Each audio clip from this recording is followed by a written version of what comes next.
സുഹൃത്തുക്കളെ 1826 ആദ്യ ഫോട്ടോഗ്രാഫിന് ജന്മം നൽകിയ ജോസഫ് നിസിഫർ നീബ്സ് ഒരു കലാകാരനായിരുന്നില്ല, മറിച്ച് ലിത്തോഗ്രാഫിയിൽ താല്പര്യമുള്ള ഭാവനാശക്തിയും വൈഭവവുമുള്ള ഒരു ശാസ്ത്രജ്ഞനായിരുന്നു.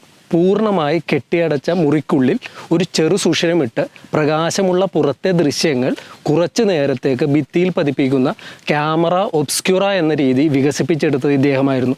ചിത്രകാരന്മാർ ചിത്രം വരയ്ക്കുന്നതിന് വേണ്ടിയായിരുന്നു ഇത് കൂടുതൽ ഉപയോഗിച്ചിരുന്നത്.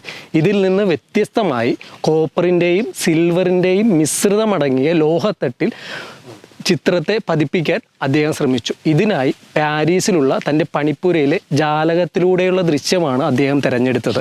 കുറച്ച് മണിക്കൂറുകൾ കഴിഞ്ഞ് ജാലകത്തിലൂടെയുള്ള ദൃശ്യത്തിൻ്റെ ഒരു അവ്യക്ത രൂപം അദ്ദേഹത്തിന് ലഭിച്ചു. ഇതായിരുന്നു പ്രകാശം ഉപയോഗിച്ച് നിർമ്മിച്ച സ്ഥിരതയുള്ള ആദ്യ ചിത്രം.